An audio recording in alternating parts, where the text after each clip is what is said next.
श्री रामकृष्ण लीलामृत। जय ठाकुर, जय माँ। ओम शिव शिव शिव। श्री रामकृष्ण देव और नरेंद्र नाथ।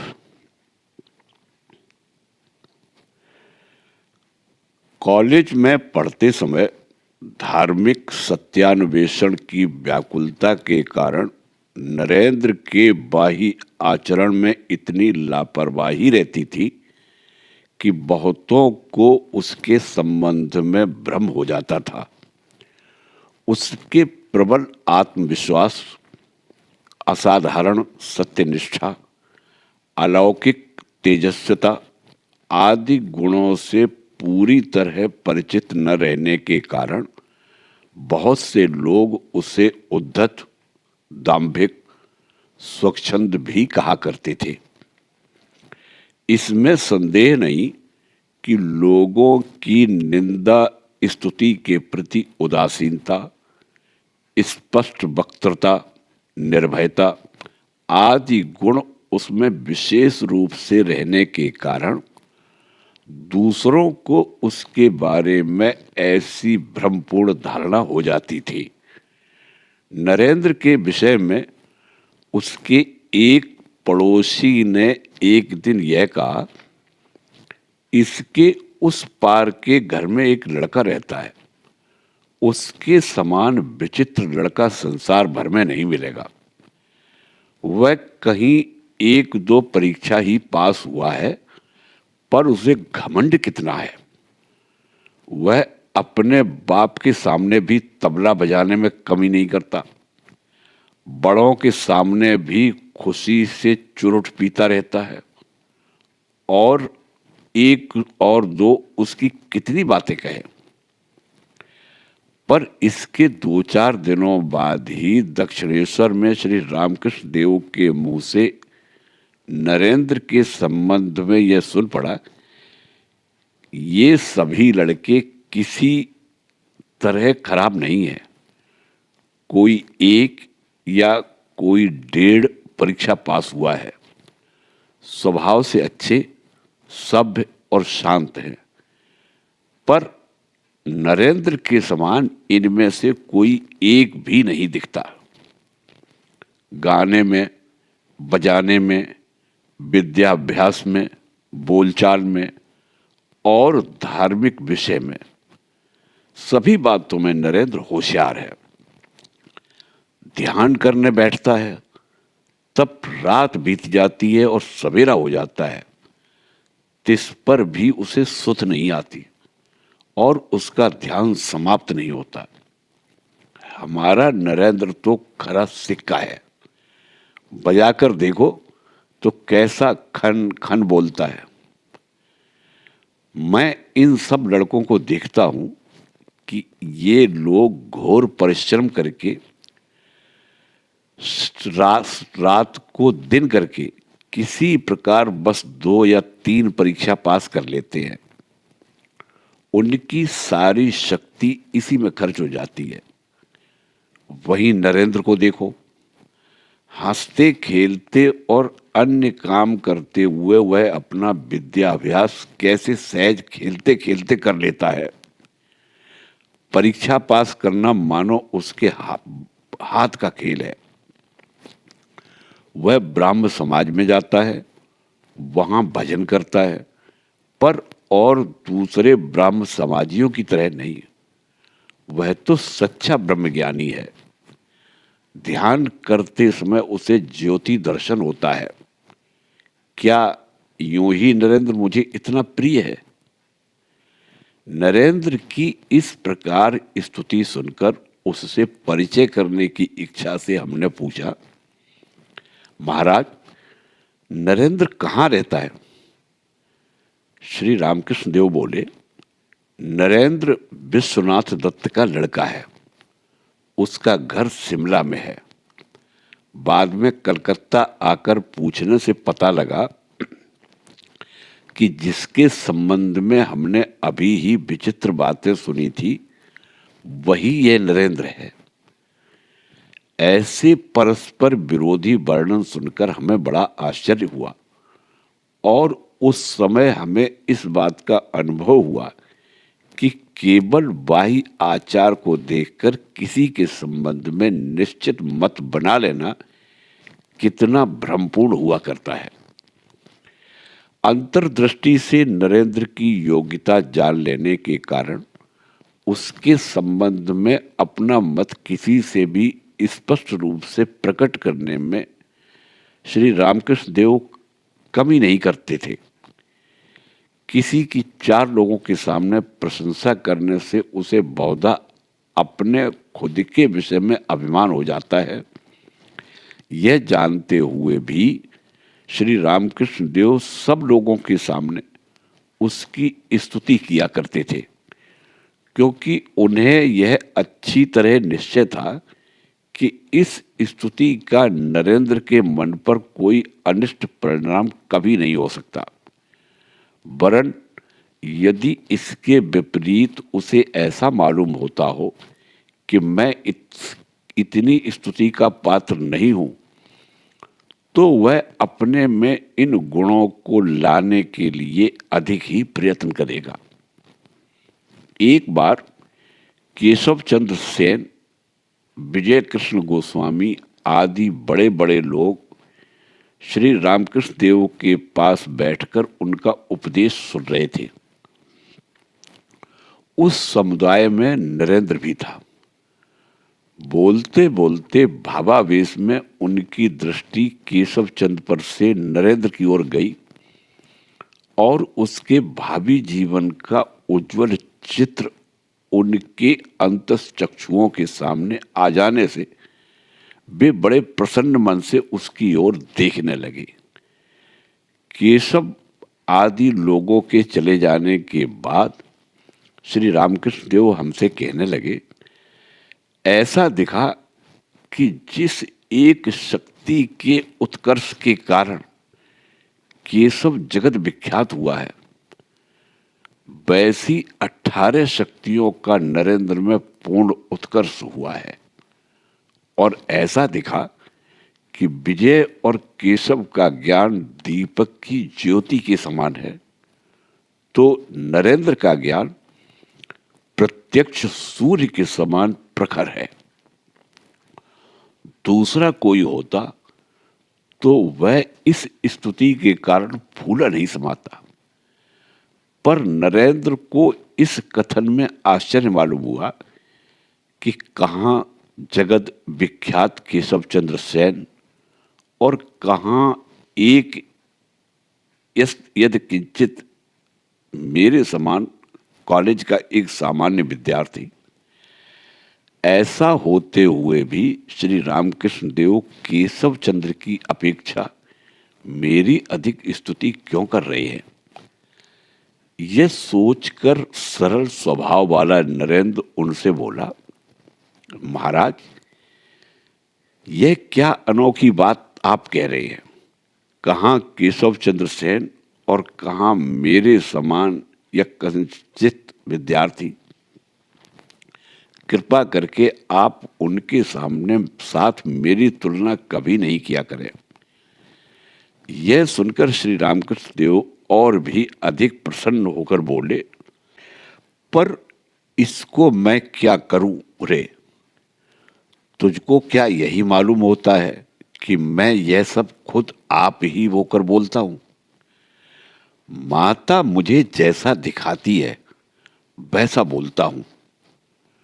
उसने जब मुझको कभी भी कोई झूठी बात नहीं दिखाई, तब फिर भला इतनी बात कैसे झूठी हो सकती है?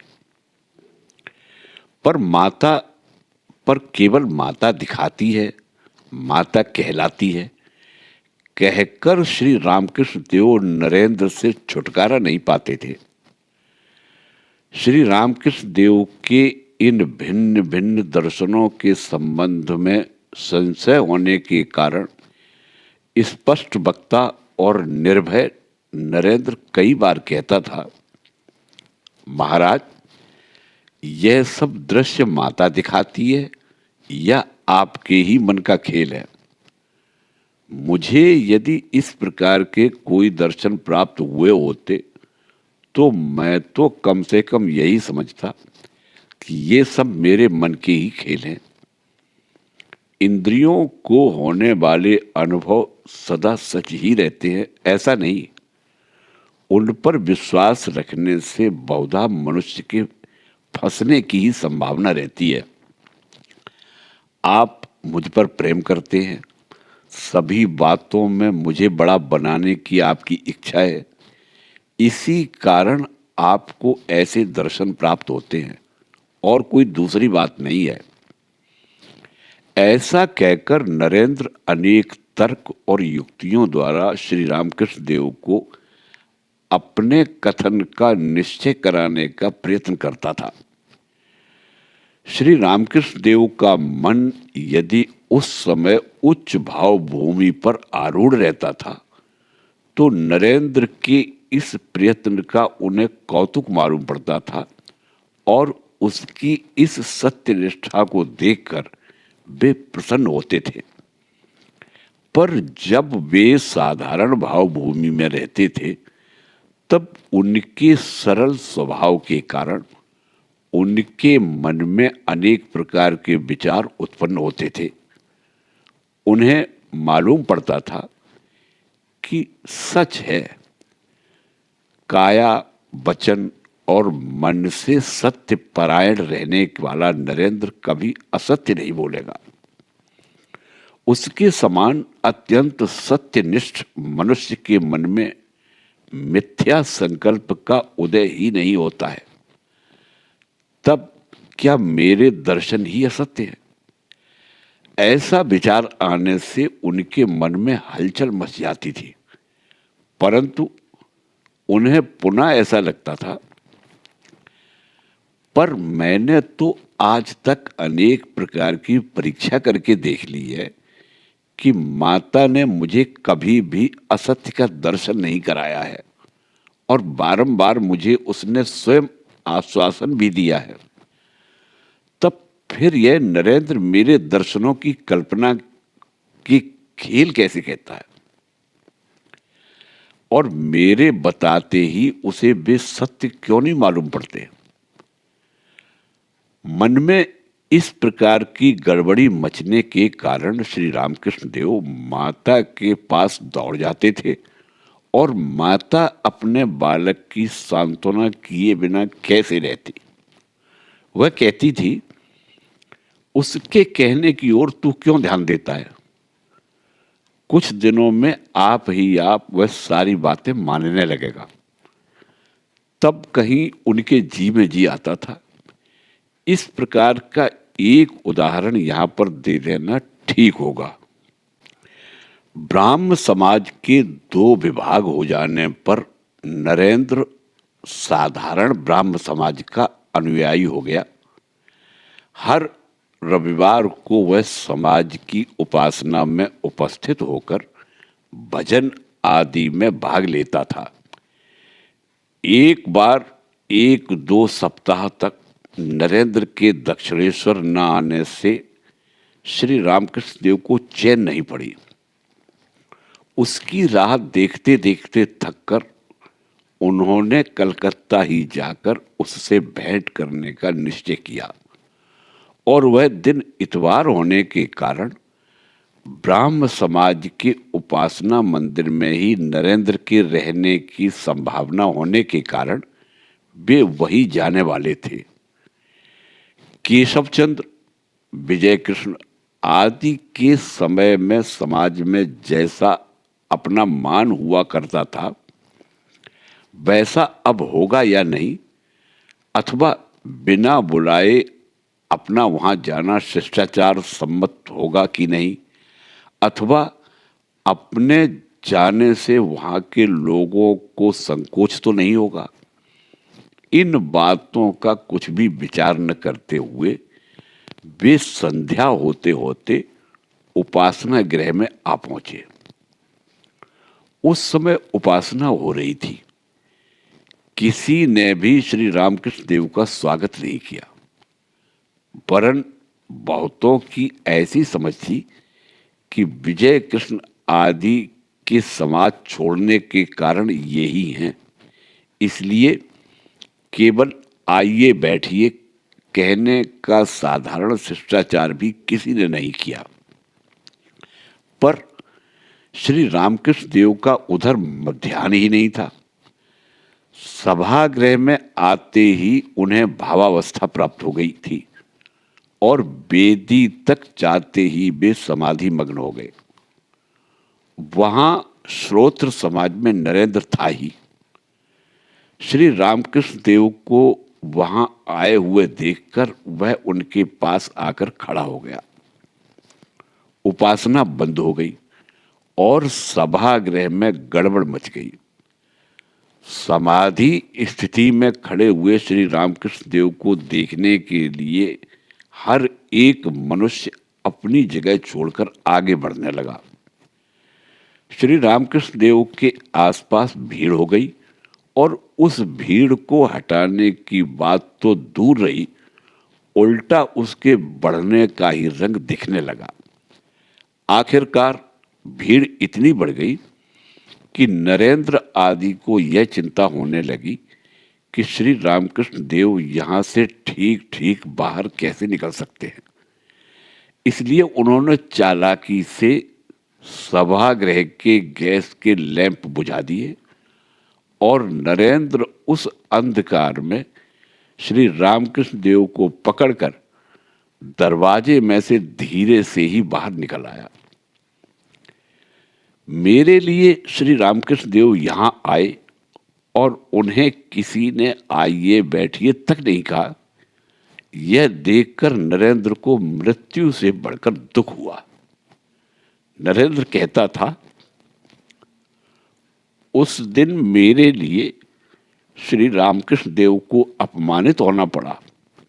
इस बात का मेरे मन में बड़ा दुख हुआ और मेरी भेंट के लिए ऐसे पराई स्थान में आने के बारे में मैंने उन्हें बहुत उलाहना दिया, परंतु उन्होंने उस ओर बिल्कुल लक्ष्य न करके मेरी बात हंसी में उड़ा दी।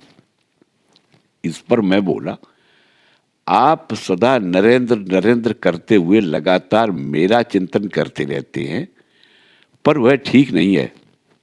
आपको मालूम है ना, राजा भरत का हिरण के से अत्यधिक प्रेम रहने के कारण उनको हिरण बनकर जन्म लेना पड़ा। बस वैसा ही कहीं आपका न हो जाए। इससे सुनते ही श्री रामकृष्ण देव का चेहरा गंभीर हो गया और वे दुख के आवेश में बोले, तू कहता है वह सब सच तो है रे, पर तेरी भेंट हुए बिना मेरे प्राण छटपटाने लगते हैं, उसे मैं क्या करूं। पर उस दिन बात यही समाप्त नहीं हुई। दक्षिणेश्वर वापस आने पर यह बात जगदम्बा के कान में डालने के लिए वे मंदिर में गए और वहां उन्हें समाधि लग गई। समाधि उतरने पर वे हंसते हंसते अपने कमरे में वापस आकर मुझसे कहने लगे, जा रे मूर्ख, मैं तेरा कहना बिल्कुल नहीं मानता। माता कहती है कि तू उसको साक्षात नारायण समझता है, इसलिए वह तुझको इतना प्यारा लगता है। पर जिस दिन तू उसको नारायण नहीं मानेगा, उस दिन तुझको उसका मुख भी देखने का मन नहीं होगा।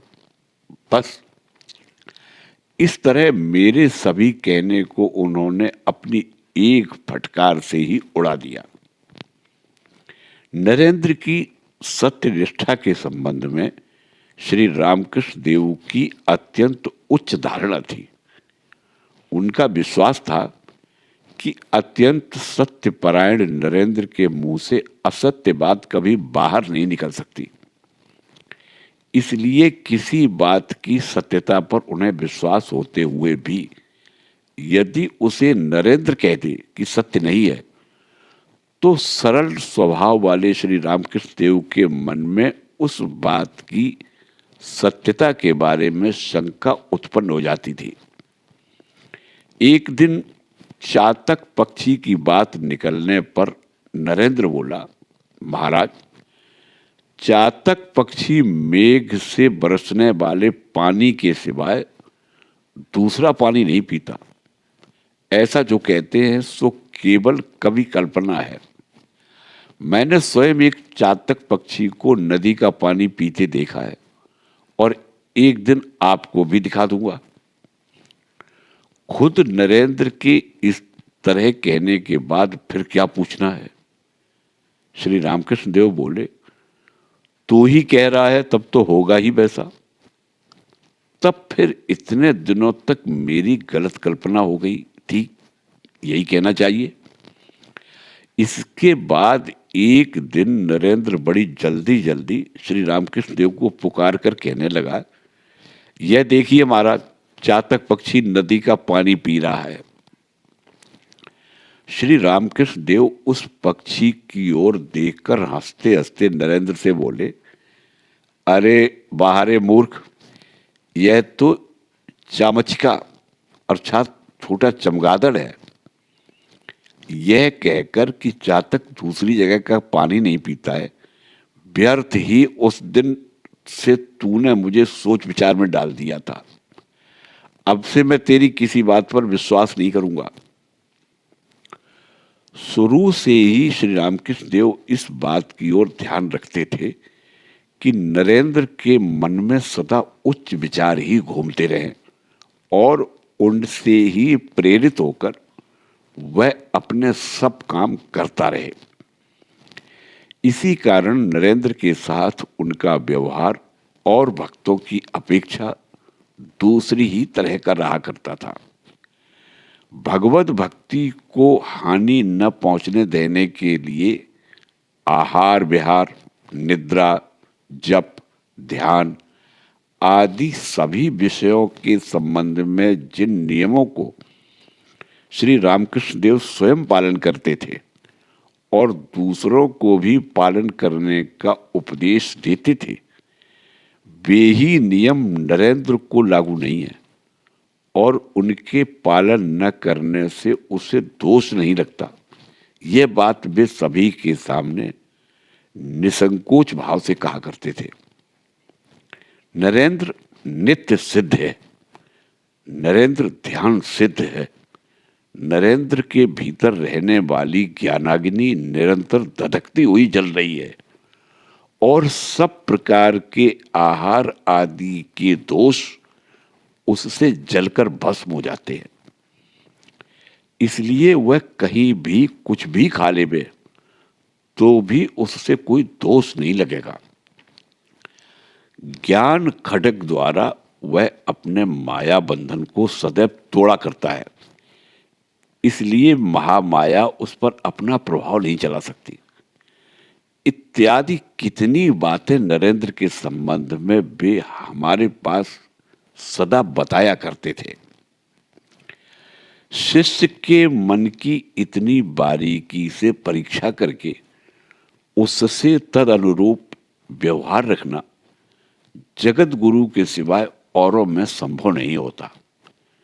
श्री रामकृष्ण देव से भी बिल्कुल अपने पेट की बातें नरेंद्र को बताए बिना नहीं रह जाता था। वे सभी विषयों में उसका मत पूछा करते थे।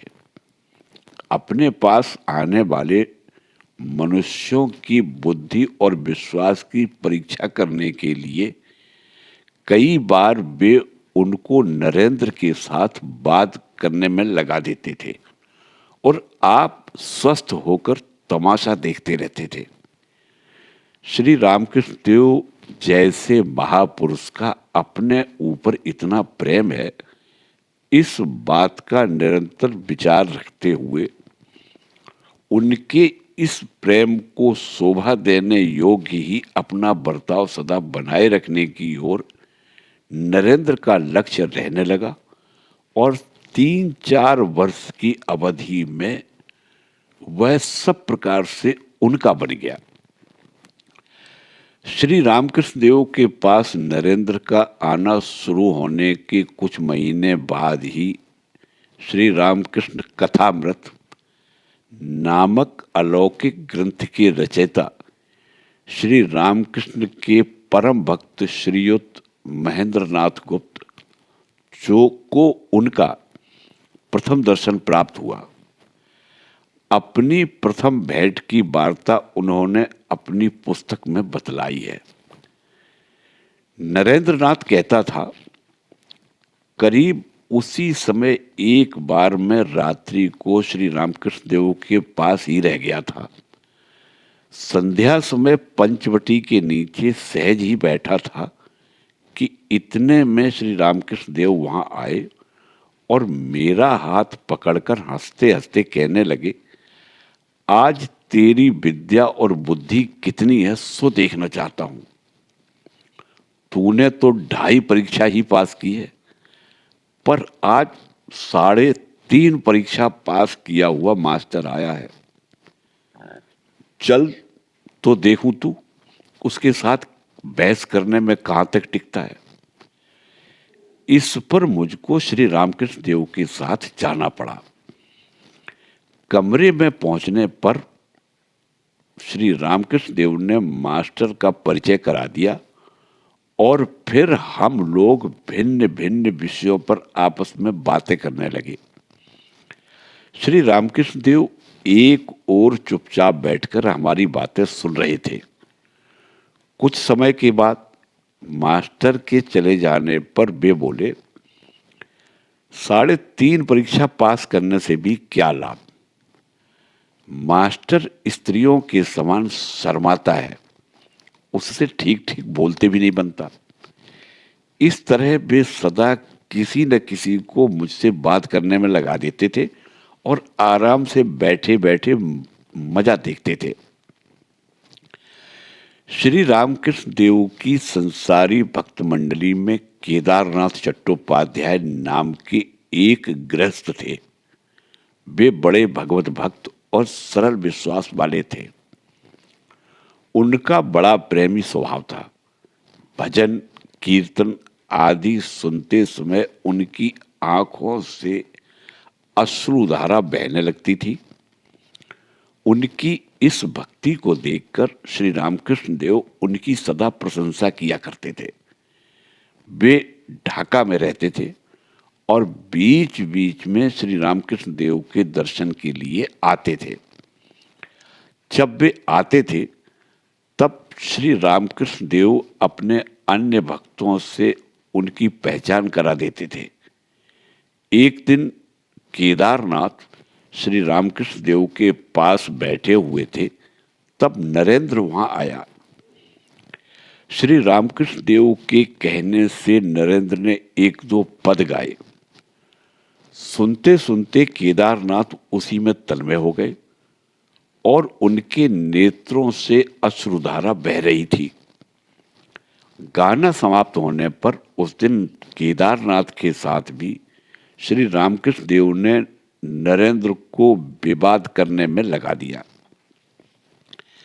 केदारनाथ अपने कथन का अच्छा समर्थन करते थे और अपने विरुद्ध पक्ष वाले की विचार शैली की गलतियां स्पष्ट करके दिखा देते थे। वे यदि किसी प्रश्न पर कोई अपूर्व उत्तर देकर उसे निरुत्तर कर देते थे और वह उत्तर श्री रामकृष्ण देव को पसंद आ जाता था, तो वे हर एक से दिल खोलकर यही कहते थे कि केदार ने उस दिन इस प्रश्न का ऐसा उत्तर दिया। नरेंद्र के साथ बात होते समय उस दिन यह प्रश्न निकला कि भगवान यदि सचमुच दयामय है तो फिर उनकी सृष्टि में इतनी विषमता और दुख कष्ट क्यों है। सिर्फ पेट भर अन्न न मिलने के कारण हजारों मनुष्य क्यों मरते हैं। इस पर केदार ने उत्तर दिया, दयामय होने पर भी अपनी सृष्टि में दुख कष्ट अपमृत्यु आदि रखने का ईश्वर ने जिस दिन निश्चय किया उस दिन की सभा में उसने मुझे नहीं बुलाया। तब उसने ऐसा क्यों निश्चय किया यह मैं कैसे जानूं। यह सुनकर सबके सब हंसने लगे। उस दिन तो नरेंद्र की तीक्ष्ण तर्क शैली के सामने केदार को हारना पड़ा। केदारनाथ के चले जाने पर श्री रामकृष्ण देव नरेंद्र से बोले, क्यों रे, कैसा है केदार, देख लिया ना, कितनी भक्ति है। ईश्वर का केवल नाम उसके कान में पड़ते ही उसकी आंखों से कैसी अश्रुधारा बहने लगती है। ईश्वर का नाम कान में पड़ते ही जिसकी आंखों से अश्रुधारा बहने लगती है वह जीवन मुक्त है। केदार बड़ा अच्छा मनुष्य है ना। नरेंद्र का स्वभाव बड़ा तेजस्वी और अंतःकरण पवित्र था। पुरुष होकर जो स्त्रियों के समान आचरण करते हों, फिर चाहे वह धर्म मार्ग में हो या और बातों में हो, उनकी वह मन से घृणा करता था। दृढ़ संकल्प और निरंतर उद्योग के बल पर ईश्वर प्राप्ति का प्रयत्न करना छोड़कर स्त्रियों के समान रो रो कर ईश्वर दर्शन की इच्छा करना वह पुरुषत्व का अपमान करना समझता था। ईश्वर पर सर्वथा भार सौंपने पर भी पुरुष पुरुष ही है। उसका मत था कि पुरुष को अपने पुरुषत्व के लिए उचित हो उसी रीत से आत्मसमर्पण करना चाहिए। इसलिए श्री रामकृष्ण देव की बात उसे न जची और वह बोला, महाराज, यह मैं भला कैसे समझूं? आप जान सकते हैं इसलिए आप वैसा कहते हैं, सो ठीक है, नहीं तो सिर्फ रोने गाने से अच्छे और बुरे की पहचान नहीं हो सकती।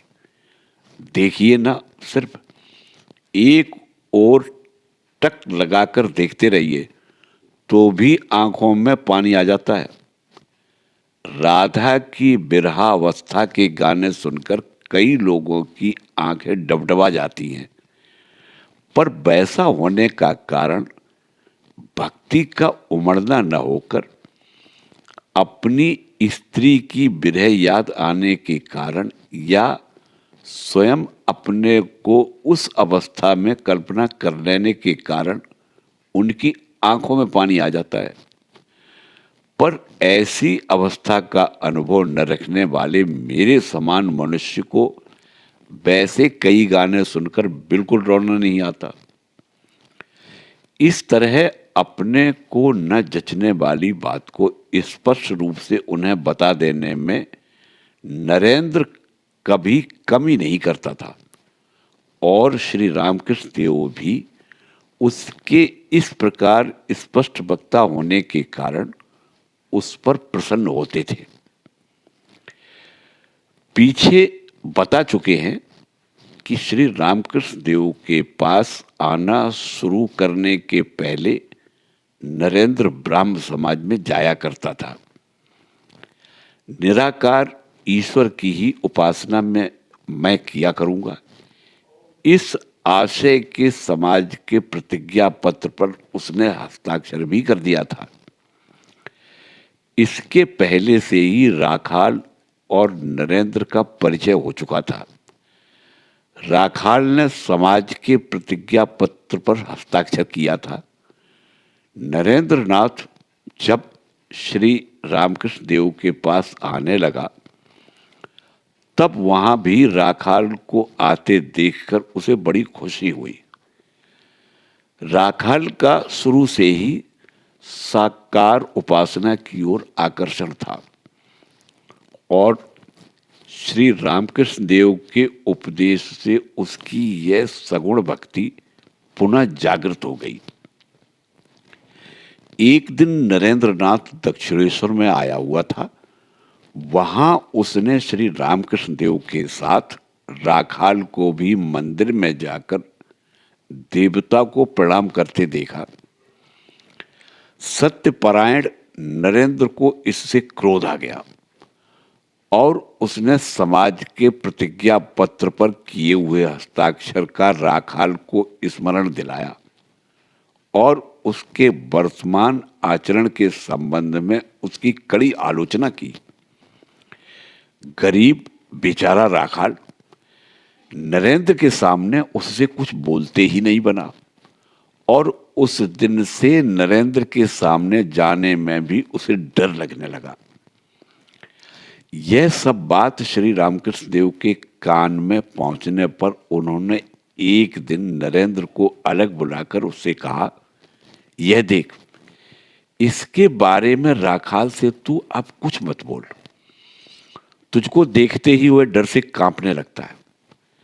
अभी उसके मन की प्रवृत्ति साकार उपासना की ओर है।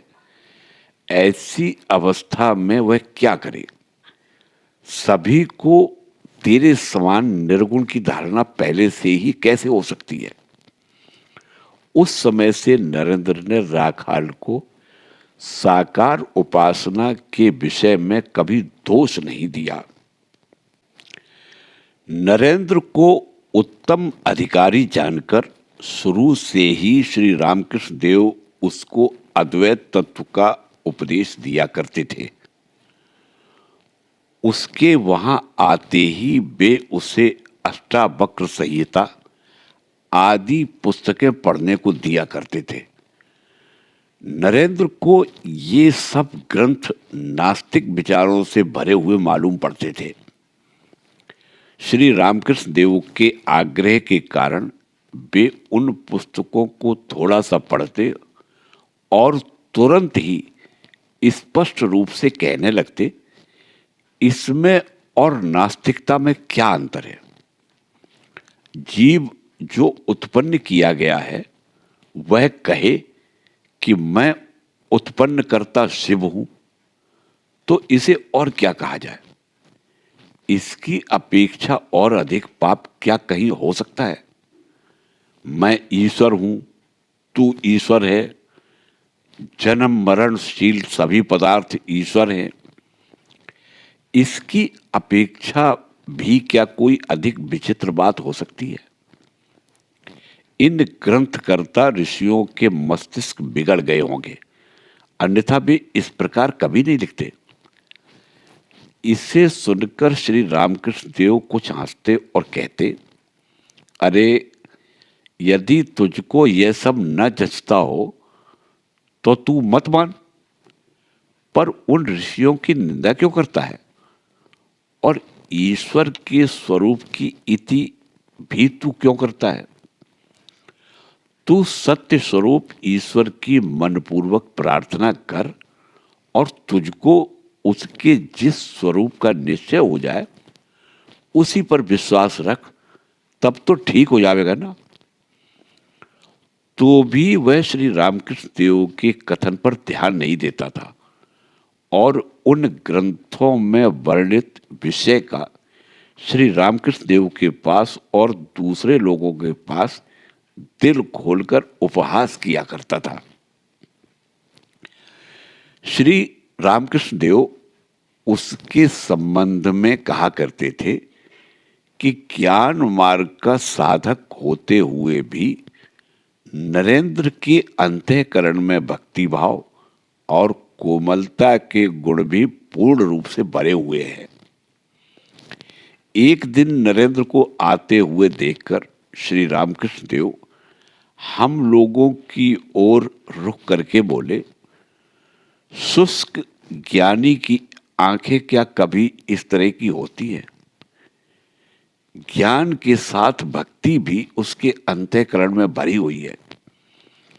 केवल पुरुषोचित भाव ही जिसमें रहते हैं, उसके स्तन की ओर का भाग कभी भी काला नहीं रहता।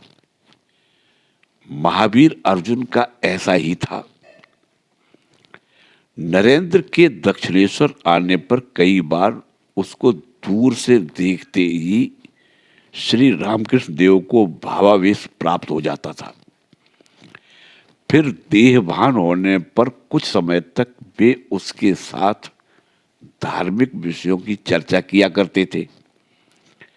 कई बार इस प्रकार की चर्चा चलते चलते उन्हें गाना सुनने की इच्छा हो जाती थी और नरेंद्र के गायन शुरू करते ही वे समाधि मग्न हो जाते थे। ऐसा होने पर भी नरेंद्र अपना गाना जारी रखता था। श्री रामकृष्ण देव को देह की सुध आने पर वे कई बार नरेंद्र से विशेष कोई पद गाने के लिए कहते थे और सबके अंत में जो कुछ है सो तू ही है, यह पद गाने के लिए कहते थे। इस प्रकार नरेंद्र के आने से मानो उनका आनंद उमड़ पड़ता था। पीछे कह चुके हैं कि दक्षिणेश्वर के काली मंदिर के घर में उस समय प्रताप चंद्र हाजरा नामक एक सज्जन रहते थे। जब ध्यान आदि करने में वे बहुत सा समय बिताते थे। उनके घर की सांपत्तिक स्थिति अच्छी नहीं थी और ईश्वर की भक्ति करने से उन्हें संपत्ति के प्राप्त होने की इच्छा उनके मन में रहती थी। उनका यह कहना था कि ईश्वर की उपासना करने से वह हमारी सब प्रकार की इच्छाएं पूर्ण करता है। उसके पास ऐश्वर्य की कमी नहीं है, इसलिए भक्त की इच्छा होने पर वह उसे संपत्ति भी देता है। श्री रामकृष्ण देव उन्हें शुरू से ही इस प्रकार की सकाम भक्ति न करके निष्काम भाव से भक्ति करते रहने के लिए उपदेश दिया करते थे, पर उनको नहीं जचता था। उनकी इच्छा थी कि श्री रामकृष्ण देव के दर्शन के लिए जैसे अनेक लोग आते हैं वैसे ही मेरे पास भी आया करें। इसी कारण आने वालों के साथ वे वेदांत की दो चार गप्पे लगाकर उन पर अपना प्रभाव डालने का प्रयत्न किया करते थे और उनकी बुद्धि अच्छी होने के कारण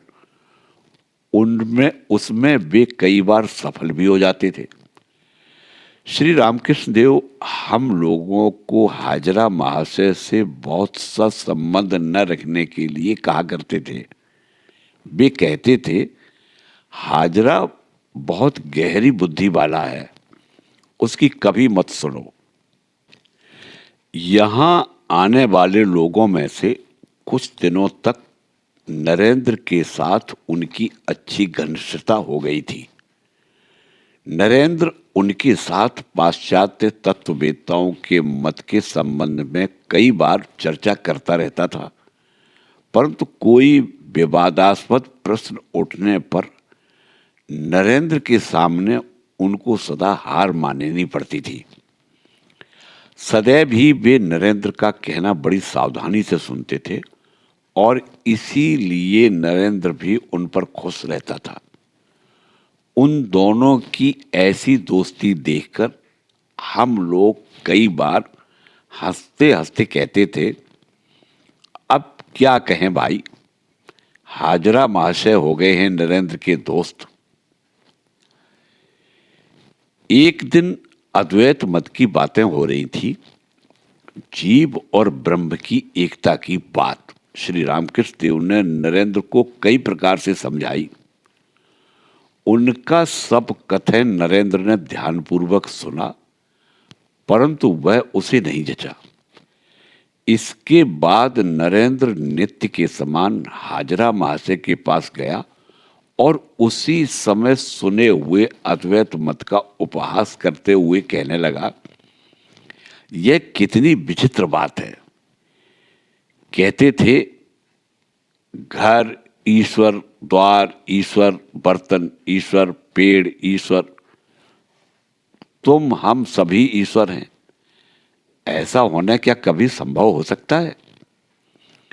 हाजरा महाशय ने भी नरेंद्र के कथन का समर्थन किया और वे दोनों ही जोर जोर से हंसने लगे।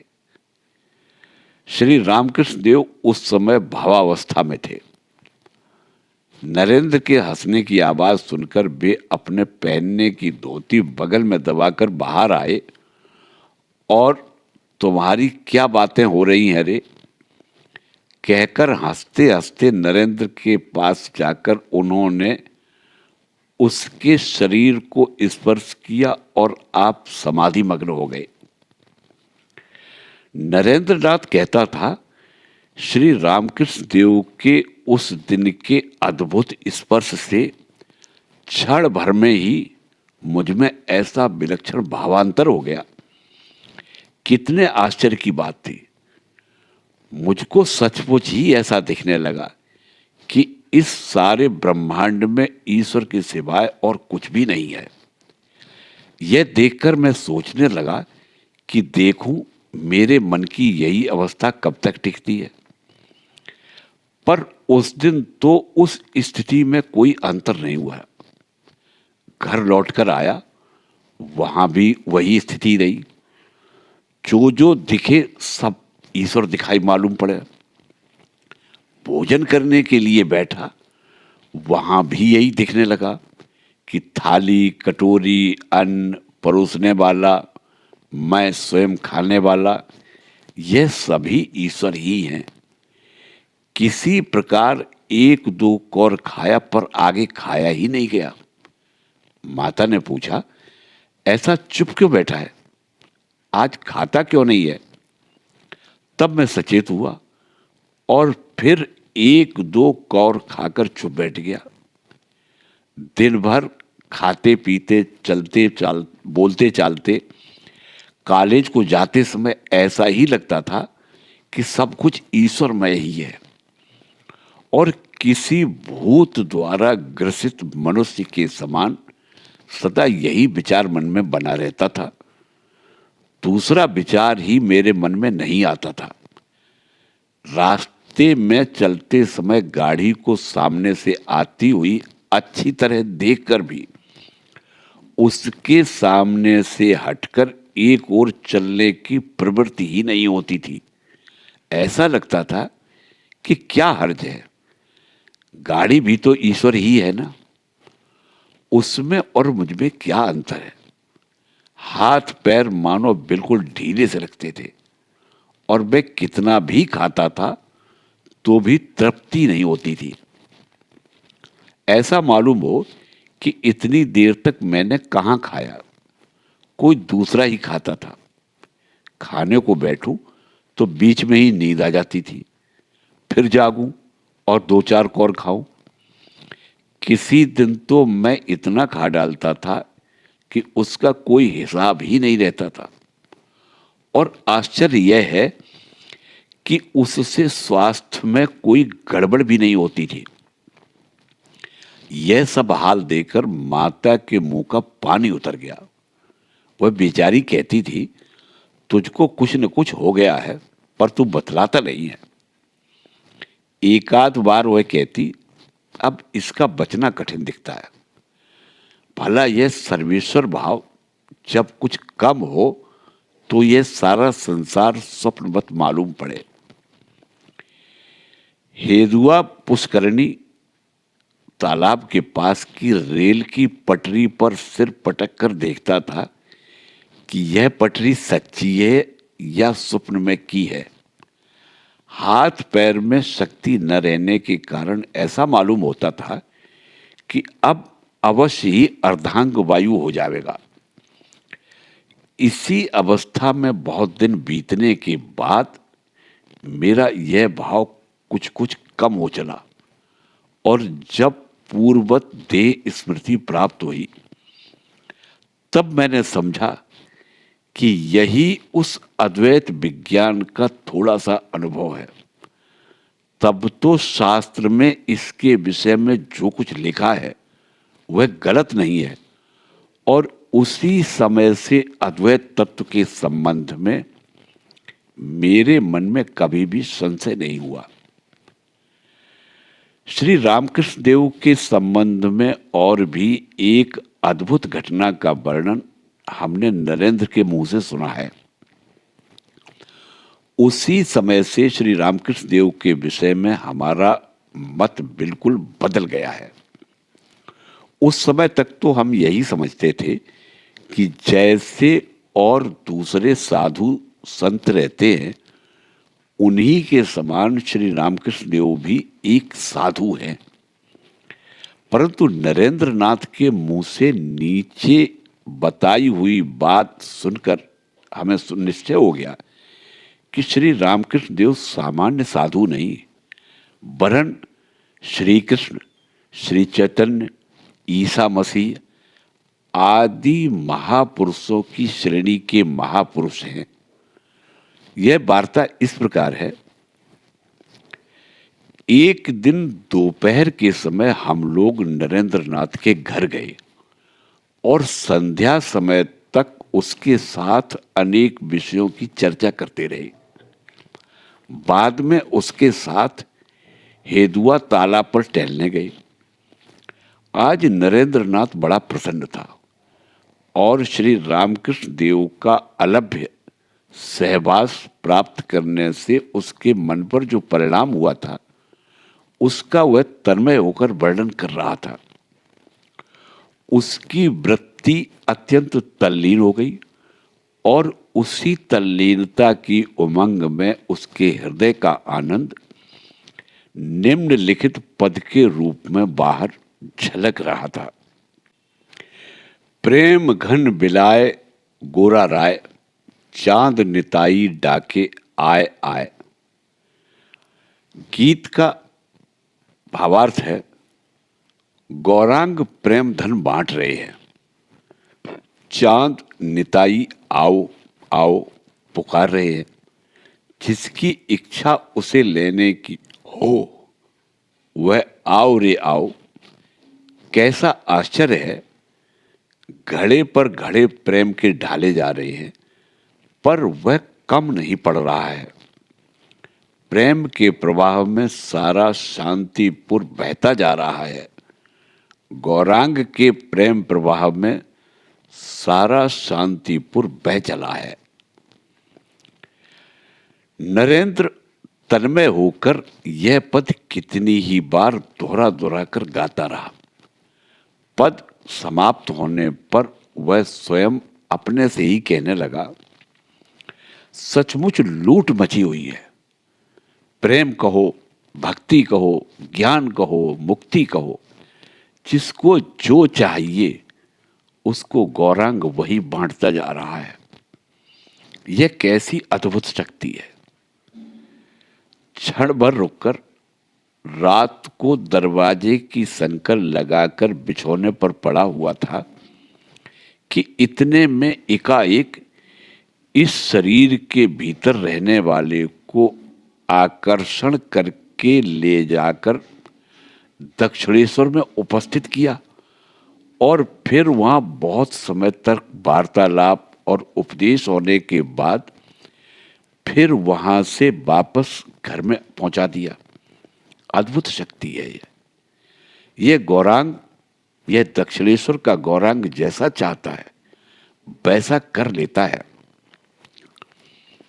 इस तरह श्री रामकृष्ण देव के दिव्य सहवास में नरेंद्र के दिन बीतते थे, तथापि धर्म जिज्ञासा की धुन में उसके पढ़ने में कोई कमी नहीं होती थी, क्योंकि अन्य सभी विषयों के समान धर्म विषय को भी अपनी बुद्धि के बल से अपना लेने की पराक्रमपूर्ण भावना उसमें थी।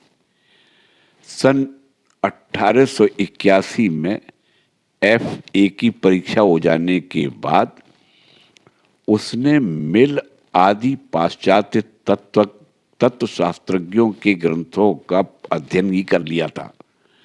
अब डेकार्ट का अहमवाद, ह्यूम और बेन का नास्तिकवाद, स्पाइनोजा का अद्वैत चिदवस्तुवाद, डार्विन का उत्क्रांतिवाद, कैंट और स्पेंसर का अज्ञेयवाद आदि भिन्न मतों के परिशीलन में उसका समय बीतने लगा। जर्मन तत्वज्ञों में से कैंट, हेगल, शोपेनहावर, फिक्टे आदि के ग्रंथ भी उसने पढ़ लिए। शरीर के भिन्न भिन्न अवयवों, स्नायु आदि की पूर्ण जानकारी प्राप्त करने के लिए लगभग इसी समय वह बीच बीच में मेडिकल कॉलेज में भी जाकर वहां के व्याख्यानों को सुना करता था। इस तरह 1884 में बीए परीक्षा पास होने के पूर्व ही पाश्चात्य तत्वज्ञानियों के मतों की उसने अच्छी जानकारी प्राप्त कर ली थी और उसे मालूम हो चुका था कि इन सब मत मतांतरों की उलझन में पड़कर ईश्वर प्राप्ति का निश्चित मार्ग पा सकना तो दूर रहे, वरन इसके विपरीत ये सभी मत मानव बुद्धि की सीमा के परे रहने वाली सद वस्तु की पहचान तक करा देने में सर्वथा ही असमर्थ है। और यह जानकर उसके मन की अशांति और भी अधिक बढ़ गई थी। ऐसा होते हुए भी उसके मन को यह बात छू तक नहीं सकी कि मन को समझाने के लिए व्यर्थ ही जिस पर चाहे विश्वास कर लूं या चाहे जिसके कहने के अनुसार चलने लगूं। और इसीलिए श्री रामकृष्ण देव की भिन्न भिन्न आध्यात्मिक अवस्थाओं और अनुभवों की भी परीक्षा करके देखने में उसने कोई कमी नहीं की। उसके सभी संशयों का छेदन करने वाला श्री रामकृष्ण देव के समान गुरु यदि उसको न मिलता तो उसका मन संशय सागर में कहां-कहां भटकता फिरता, यह कौन कहे। श्री रामकृष्ण देव ने उसको स्पष्ट रूप से बता दिया कि अंतःकरण पूर्वक की हुई प्रार्थना को ईश्वर सदा श्रवण करता है और जिस प्रकार मेरे और तेरे बीच में बातें हो रही हैं उसकी अपेक्षा भी अधिक स्पष्ट रीति से ईश्वर को देख सकते हैं, उसका बोलना सुन सकते हैं। इतना ही नहीं वरन उसको स्पर्श भी किया जा सकता है। यह बात मैं शपथ पूर्वक कहने को तैयार हूं। उसी तरह उन्होंने यह भी कहा है, ईश्वर के भिन्न भिन्न स्वरूप केवल मन के खेल है, उसमें कोई सत्यता नहीं है। ऐसा यदि तू समझता हो तो भी कोई हर्ज नहीं है, परंतु इस जग का नियंता कोई एक ईश्वर है। इस बात पर भी यदि तेरा विश्वास है तो तू अंतःकरण से इस प्रकार प्रार्थना कर कि हे ईश्वर, तू कैसा है यह मैं नहीं समझता हूं, इसलिए तू कैसा है यह मुझको तू ही समझा दे। वह अंतर्यामी तेरी इस प्रार्थना को अवश्य ही सुनेगा। इस आश्वासन से नरेंद्र के अस्वस्थ चित्त को धीरज प्राप्त हुआ और तभी से उसने साधनों का आरंभ किया। एकांतवास, अध्ययन, तपस्या और बारंबार दक्षिणेश्वर जाने में ही अब नरेंद्र का समय व्यतीत होने लगा। उसके पिता की इच्छा उसको वकील बनाने की थी, इसलिए उन्होंने उसे अभी से ही निमाई चरण बसु नामक सुप्रसिद्ध वकील के यहाँ काम सीखने के लिए रख दिया था और उसका विवाह कर देने का निश्चय करके उन्होंने लड़की ढूंढनी भी शुरू कर दिया था। उन दिनों स्वयं श्री रामकृष्ण देव ही बीच बीच में नरेंद्र के घर जाया करते थे और उसे साधन भजन के संबंध में अनेक प्रकार के उपदेश दिया करते थे। भक्त लोगों के मुंह से नरेंद्र के विवाह का विचार होते सुनकर श्री रामकृष्ण देव के चित्त को चैन नहीं पड़ती थी और अन्य साधारण लोगों के समान नरेंद्र भी कहीं संसारी न बन जाए, इस भय से उनके मन में बड़ी हलचल पैदा हो गई थी।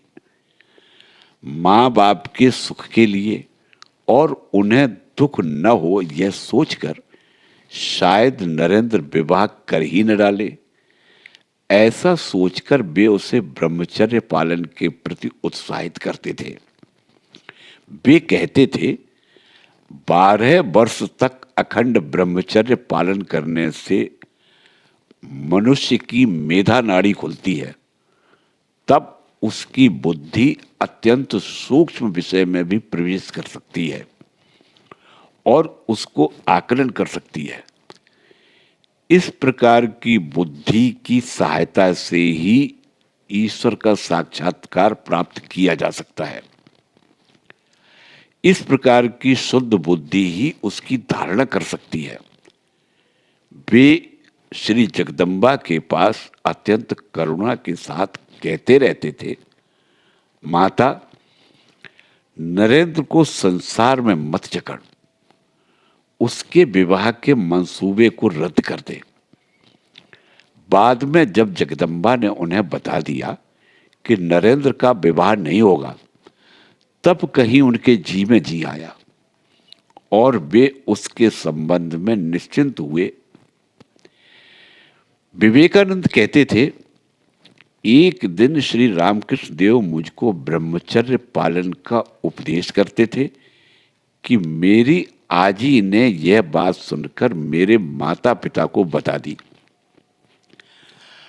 तब तो इस भय से कि सन्यासी की संगति में कदाचित सन्यासी ही न हो जाऊं, उन्होंने मेरे विवाह का प्रयत्न बहुत जोरों से शुरू कर दिया, पर इसका क्या उपयोग। श्री रामकृष्ण देव की प्रबल इच्छा शक्ति के सामने उनके सभी प्रयत्न निष्फल हुए। कई बार तो ऐसा भी होता था कि और सब बातें तो ठीक हो जाती थी, पर एकाध बिल्कुल साधारण बात पर से ही विवाह की बातचीत टूट जाती थी।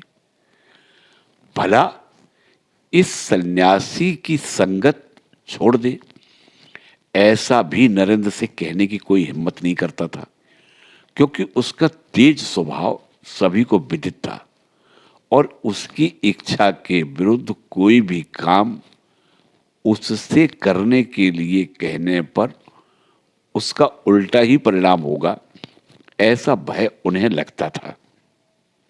श्री रामकृष्ण देव के दिव्य सहवास में उसके दिन इस समय कैसे आनंद से बीतते थे, इस संबंध में बाद में वह हम लोगों कई बार बताया करता था कि श्री रामकृष्ण देव के सत्संग में दिन कैसे आनंद से जाते थे, इसकी कल्पना औरों को करा सकना कठिन है। खेलना, गप्पे सप्पे करना इत्यादि साधारण बातों में भी वे हम लोगों को सदा उच्च श्रेणी की शिक्षा हमारे बिना मालूम हुए किस प्रकार दिया करते थे, उसका अब स्मरण करके मन चकित हो जाता है। जैसे कोई शक्तिशाली पहलवान अपने छोटे से शिष्य के साथ कुश्ती खेलते समय स्वयं सावधान रहते हुए किसी समय मानो स्वयं बड़े प्रयत्न से उसको पटक रहा है, ऐसा दिखाई देता है, या किसी समय स्वयं ही उस शिष्य द्वारा गिराया जाता है और इस प्रकार उसके आत्मविश्वास को बढ़ाया करता है। वही हाल श्री रामकृष्ण देव का हम लोगों के साथ के बर्ताव में रहता था। हमारे मन को जरा भी दुख न पहुंचाते हुए वे हमारे दोष हमें दिखा दिया करते थे। वे हमारे छोटे से भी गुण की प्रशंसा करके उसे और अधिक बढ़ाने के लिए हमें उत्तेजना दिया करते थे और किसी वासना के फंदे में पड़कर हम अपने जीवन का ध्येय नष्ट न कर डालें, इस उद्देश्य से वे हमारे प्रत्येक आचरण की बारीकी से जांच करते थे और हमें सदा सत और असत का विचार करते रहने के लिए सिखाते थे। आश्चर्य की बात तो यह है कि वे हमारे प्रत्येक व्यवहार को बारीकी से देख रहे हैं। यह बात हमें उस समय कभी भी मालूम नहीं पड़ती थी। उनकी शिक्षा देने की और मनुष्य बनाने की अपूर्व कुशलता इसी में थी। श्री रामकृष्ण देव के साधन स्थल पंचवटी में ही हम लोग ध्यान धारणा आदि किया करते थे। ध्यान धारणा ही नहीं वरन गप्पे सप्पे खेल कूद आदि भी हम लोग वहीं किया करते थे। बहुधा श्री रामकृष्ण देव भी वहीं आया करते थे और जब वे वहाँ रहते थे तब तो मानो आनंद की बाढ़ आ जाती थी। वहाँ हम लोग चौवल खेलते, पेड़ों पर चढ़ते, माधवी लता के नीचे लटकती हुई मजबूत रस्सी से झूला झूलते और कहीं तो वहीं रसोई भी बनाते। एक दिन मुझको रसोई बनाते देखकर श्री रामकृष्ण देव ने स्वयं भी वहीं भोजन किया। वे ब्राह्मण के सिवाय दूसरे का हाथ का अन्न नहीं खा सकते थे। दूसरे के हाथ का अन्न नहीं खा सकते थे। यह बात मालूम रहने के कारण हम लोगों ने उनके लिए पहले से ही श्री जगदम्बा के प्रसाद की व्यवस्था कर रखी थी। परंतु श्री रामकृष्ण देव ने मेरे ही हाथ का भोजन करने का हठ किया। वे बोले, तेरे समान शुद्ध सत्वगुणी मनुष्य के हाथ का अन्न खाने में कोई दोष नहीं लग सकता। उनके ऐसा करने में मैंने बहुत आपत्ति की, पर फिर भी उन्होंने उस ओर ध्यान नहीं दिया और मेरे हाथ का अन्न बड़े आनंद के साथ खा लिया। पर ये आनंद के दिन बहुत समय तक नहीं रहे। सन 1884 में बीए परीक्षा का फल प्रकाशित होने के पूर्व ही नरेंद्र के पिता का अकस्मात देहांत हो गया और गृहस्थी का सारा बोझ उसी पर आ पड़ा। विश्वनाथ बाबू ने अपने रोजगार में बहुत सा पैसा कमाया था, पर वे बड़े खर्चीले स्वभाव के थे, इसलिए वे अपने पीछे कुछ भी नहीं छोड़ गए। इतना ही नहीं वरन वे कुछ कर्ज भी शेष छोड़ गए थे।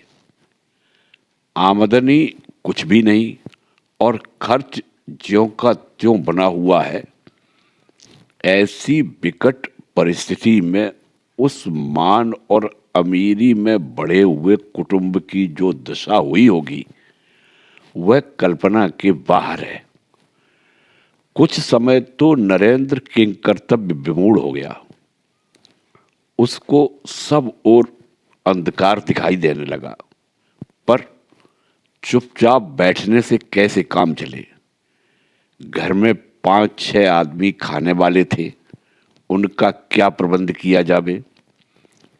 इस बात को सोचकर कोई नौकरी पाने का प्रयत्न भी उसने किया, पर कहीं नौकरी भी मिलने के चिन्ह नहीं दिखते थे। ऐसी दशा में 3-4 मास बीत गए और उसके कुटुंब की दशा उत्तरोत्तर अधिक खराब होने लगी। नरेंद्र पर ऐसा प्रसंग आते देखकर श्री रामकृष्ण देव के चित्त में बड़ी करुणा उत्पन्न हो गई।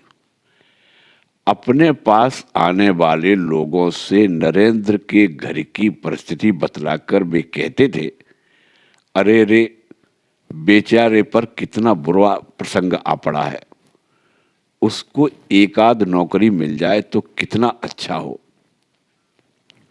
ऐहिक सुख दुखों के विषय में सर्वथा उदासीन रहने वाले श्री रामकृष्ण देव के मुंह से नरेंद्र के संबंध में ये उद्गार सुनकर सभी को बड़ा आश्चर्य होता था। श्री रामकृष्ण देव हर एक के पास उसके विषय में ऐसी बातें कहा करते हैं।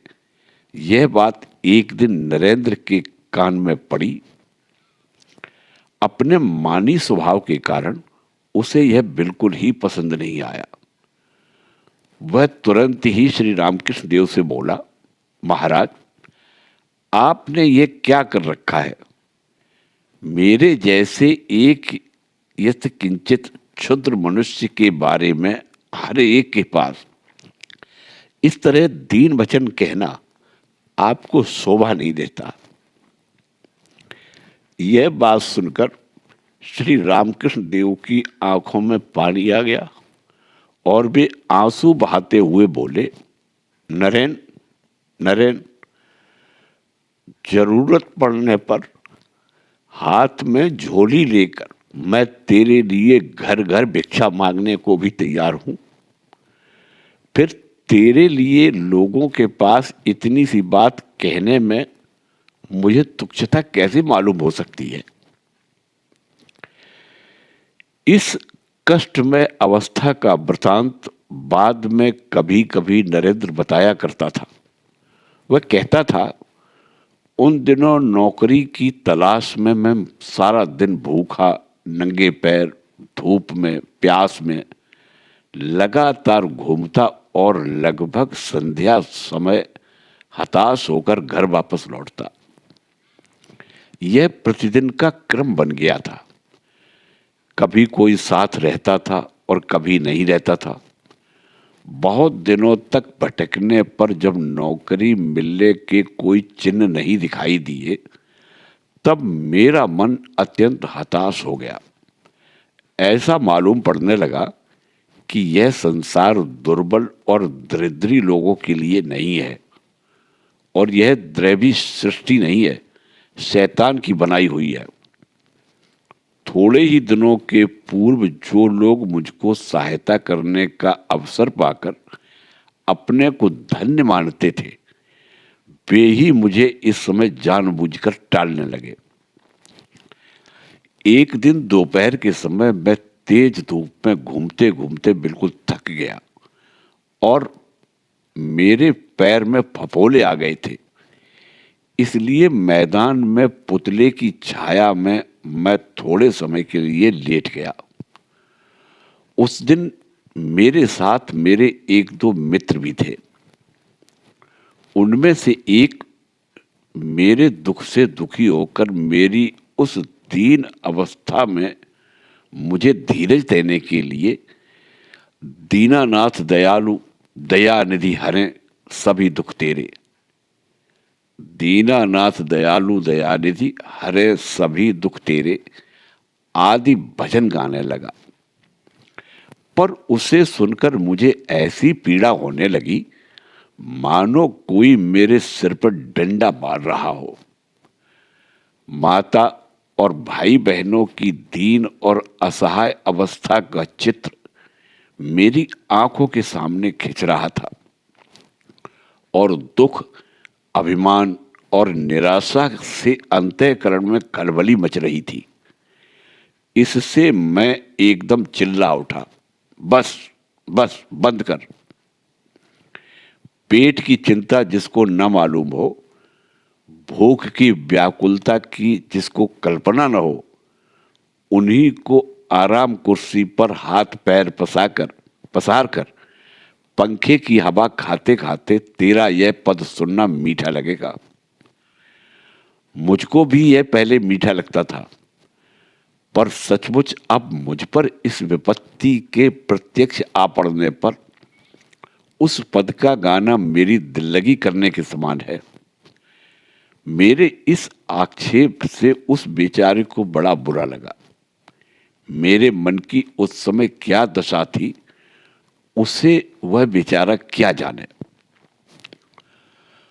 उन दिनों प्रातःकाल उठते ही सबसे पहले मैं बिना किसी के बिना जाने यह देख लेता था कि घर में सबके लिए काफी खाने का सामान है या नहीं।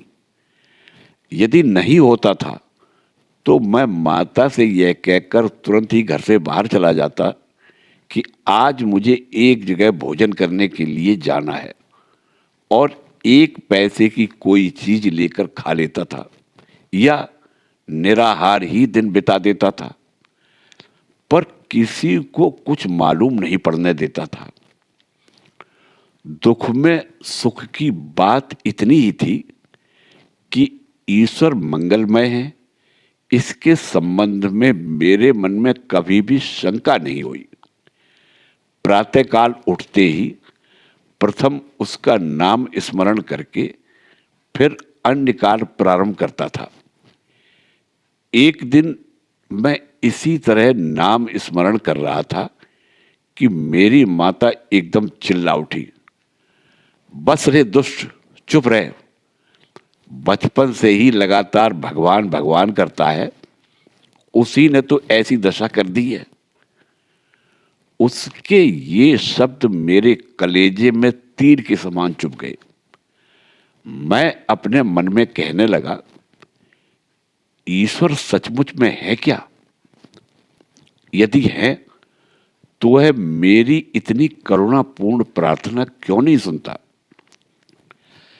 ईश्वर चंद विद्यासागर कहा करते थे कि ईश्वर यदि सचमुच दयामय होता तो उसकी सृष्टि में इतना दुख दारिद्र क्यों रहता? इस बात का स्मरण हो आया और हृदय संशयग्रस्त हो गया। कोई भी बात छिपाकर या चोरी से करने का मेरा स्वभाव कभी नहीं था। अतः ईश्वर नहीं है, और यदि है भी तो उसी को लिए हुए उसकी आराधना करते रहने में कोई लाभ नहीं है। यह बात मैं उस समय साफ साफ कहने लगा। इसका परिणाम यह हुआ कि थोड़े ही दिनों में हर एक कहने लगा कि नरेंद्र नास्तिक हो गया। इतना ही नहीं, वरन मैंने किसी किसी से यह भी कहने में कमी नहीं की कि संसार के दुखों को क्षणभर भूलने के लिए यदि कोई मद्यपान करने लगे या वेश्यागृह जाना शुरू कर दे या वेश्यागृह जाना शुरू करके उसी में सुख मानने लगे तो मैं उसको उसके लिए दोषी नहीं ठहराऊंगा। इतना ही नहीं, वरन संसार के दुख और कष्टों को भूलने के लिए यदि यही एक मार्ग है और इस बात का निश्चय मेरे मन में हो जाए तो मैं भी इसी मार्ग का अवलंबन करने में कभी आगे पीछे नहीं सोचूंगा। बस हो चुका। जाते जाते यह बात स्वयं श्री रामकृष्ण देव के कान में पहुंची। बीच बीच में भक्त मंडली में इस विषय की चर्चा होने लगी। कोई कोई तो मेरी यह हीन दशा देखने के लिए खुद ही मेरे पास आने लगे। मेरे आचरण के संबंध में लोगों को इतना संशय हो गया, इस बात का मुझे बड़ा खेद हुआ और मेरा मानी स्वभाव पुनः जागृत हो उठा और मेरे पास आने वाले लोगों के साथ मैं ईश्वर के अस्तित्व के विषय में जोर शोर से वाद विवाद करने लगा। लोगों का यह निश्चय होते देख कि मेरा सचमुच ही अधपतन हो गया है, मुझे अच्छा लगता था और मैं मन में कहता, अच्छा हुआ। अब यह श्री रामकृष्ण देव के कान में पड़ने पर उन्हें भी निश्चय हो जाएगा। और मुझे ऐसा लगता था कि मनुष्य के भले और बुरे मत की इस संसार में यदि इतनी थोड़ी कीमत है तो श्री रामकृष्ण देव का भी मत बुरा हो जाए तो उसमें क्या हर्ज है। पर हो गई बात कुछ और ही। मैंने सुना कि मेरे अधपतन की यह बात जानकर श्री रामकृष्ण देव प्रथम तो कुछ भी नहीं बोले, पर जब बाद में भवनाथ रोते रोते उनके पास जाकर बोला, महाराज, नरेंद्र का ऐसा हाल होगा यह तो कभी स्वप्न में भी ख्याल नहीं था। तब वे एकदम चिल्ला उठे, चुप बैठो। माता ने बतलाया है कि वह कभी भी बुरे मार्ग में प्रवृत्त नहीं होगा। यदि तुम लोग पुनः कभी इस प्रकार मेरे पास बोले तो मैं तुम लोगों का मुख तक नहीं देखूंगा। पर इस तरह जबरदस्ती नास्तिक बुद्धि का प्रदर्शन करने से क्या होता है? बाल्यकाल से और विशेषकर श्री रामकृष्ण देव के दर्शन के समय से जो अनुभव प्राप्त हुआ था, उसके कारण तुरंत ही ऐसा मालूम होता था, छी, ईश्वर नहीं है, ऐसा कैसे हो सकता है? ईश्वर तो होना ही चाहिए, नहीं तो यही कहना होगा कि इस घोर संसार में जीवित रहने का कोई मतलब ही नहीं है। कितने भी दुख क्यों ना आवे, तो भी उसके दर्शन करने का मार्ग अवश्य ही ढूंढ निकालना होगा। इस प्रकार के परस्पर विरोधी विचारों के बीच में मन डामाडोल होने लगा। ग्रीष्म काल बीत गया और वर्षा आरंभ हो गई, तो भी मैं नौकरी के लिए प्रतिदिन भटकता ही रहा। एक दिन मैं दिन भर भूखे ही पानी बरसते में घूमते घूमते हैरान हो गया और लगभग संध्या समय इतना थक गया कि मैं अब आगे एक कदम भी नहीं रख सकता था। आंखों के सामने अंधेरा छा गया और मैं वैसे ही किसी के बरामदे में लेट गया। उसी दशा में मेरा कितना समय बीता सो मैं नहीं कह सकता, पर मुझे इतना तो स्मरण है कि मन के पर्दे पर नाना प्रकार के चिंता के चित्र खींचने लगे और मिटने लगे। एकाएक ऐसा मालूम हुआ मानो मन पर से एक एक पर्दा कोई दूर हटा रहा है और ईश्वर न्यायी है कि नहीं, उसकी सृष्टि में इतनी विषमता क्यों है, इत्यादि जिन जिन समस्याओं के इतने दिनों तक हल न होने के कारण मन चंचल हो गया था, उन बातों को कोई समझा रहा है। यह देखकर मेरे सब संशय दूर हो गए। मन आनंद से पूर्ण हो गया और शरीर में एक प्रकार की अद्भुत स्फूर्ति आ गई। सारी थकावट दूर हो गई और तत्क्षण ही मैं उठकर चला आया और देखता हूं तो रात थोड़ी ही शेष थी। उसी दिन से मैं स्तुति और निंदा के विषय में पूर्ण उदासीन बन गया और मेरे मन में यह निश्चय हो गया कि पैसा कमाने और कुटुंब का पोषण करने के लिए ही मेरा जन्म नहीं हुआ है। और ऐसा निश्चय होते ही मैं अपने पितामह के समान संसार त्याग करने की तैयारी चुपचाप ही करने लगा। दिन भी निश्चित हो गया। इतने ही में यह सुना कि उस दिन श्री रामकृष्ण देव कलकत्ते में किसी भक्त के घर आने वाले हैं। यह सुनकर मैंने सोचा, बस ठीक हो गया, एक बार अंतिम गुरु दर्शन करके संसार को सदा के लिए राम राम कर लूंगा। श्री रामकृष्ण देव से भेंट होते ही वे बोले, आज तुझको मेरे साथ दक्षिणेश्वर चलना होगा। मैंने बहुत टाल मटोल किया, पर उन्होंने एक न मानी। बचने का कोई उपाय न देखकर मैं उनके साथ गाड़ी में बैठकर रवाना हुआ। रास्ते में वे मुझसे एक भी बात नहीं बोले। गाड़ी से उतरते ही दूसरों के साथ मैं भी उनके कमरे में जाकर बैठ गया। थोड़ी ही देर समय में उन्हें भावावेश हो आया। वे पलंग पर से उतरकर मेरे पास आए और मेरे गले में हाथ डालकर आंसू बहाते बहाते गाने लगे। कथा चलते डराई, न चलते ओ डराई, आमार मने संदेह है बुझी तो माय हाराई हाराई। इतने समय तक मैंने किसी तरह से कष्ट से अपने मन को रोक कर रखा था, पर अब मुझसे नहीं रहा गया। कंठ भर आया और उनके समान मेरी भी आंखों से आंसू बहने लगे। मुझे निश्चय हो गया कि श्री रामकृष्ण देव सब कुछ जान गए।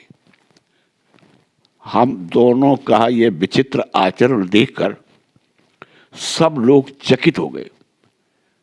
धीरे धीरे श्री रामकृष्ण देव को देह की सुध हो आई और एक मनुष्य के ऐसा हाल होने का कारण पूछने पर वे कुछ हंसकर बोले, कोई खास बात नहीं, हमको यूं ही कुछ हो गया बस।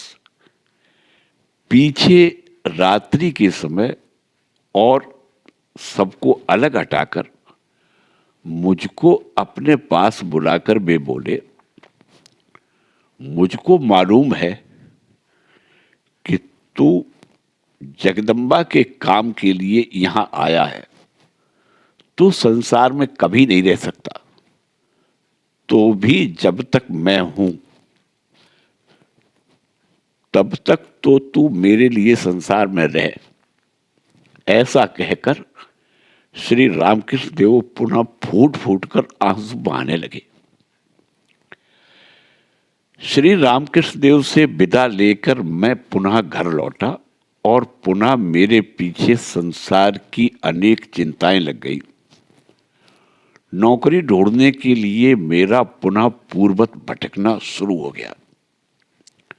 अंत में मैं एक वकील के यहाँ मुंशी का काम करके और कुछ पुस्तकों का भाषांतर करके थोड़ा बहुत पैसा कमाने लगा, पर कमाई का कोई निश्चित साधन न रहने के कारण घर की स्थिति ज्यों की त्यों बनी रही।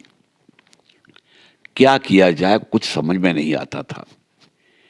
एक दिन मन में आया कि श्री रामकृष्ण देव की बात तो ईश्वर मानता है ना, तो ऐसा ही करना चाहिए जिससे घर के लोगों को खाने पीने का कष्ट न हो।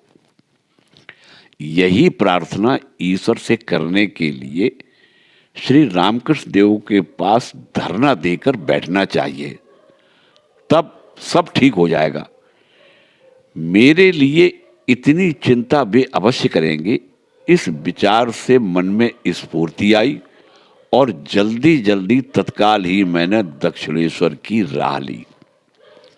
वहां पहुंचते ही मैं तुरंत श्री रामकृष्ण देव के कमरे में गया और उनसे बोला, महाराज, मेरे घर के लोगों के लिए अन्न वस्त्र की कोई व्यवस्था कर देने के लिए आपको जगदम्बा से प्रार्थना करना ही चाहिए। मैं उनके कष्टों को नहीं देख सकता। श्री रामकृष्ण देव बोले, अरे भाई, यह इस तरह की बात मुझसे बोलते नहीं बनेगी। तू ही यह बात उसके कान में क्यों नहीं डालता? तू माता को नहीं मानता, इसीलिए तो तुझको ऐसे कष्ट होते हैं। मैं बोला, मुझको तो माता की जानकारी भी नहीं है। आप ही मेरे लिए माता से इतना कह दीजिए, आपको इतना करना ही चाहिए। मैं आपको आज किसी तरह नहीं छोड़ूंगा। इस पर श्री रामकृष्ण देव बड़ी प्रेम से बोले, नरेन, तुझे मैं क्या बताऊं? मैंने कितनी ही बार माता से कहा होगा कि माता, नरेंद्र के दुख कष्टों को दूर कर, पर तू माता को नहीं मानता, इसीलिए तो माता उधर ध्यान भी नहीं देती।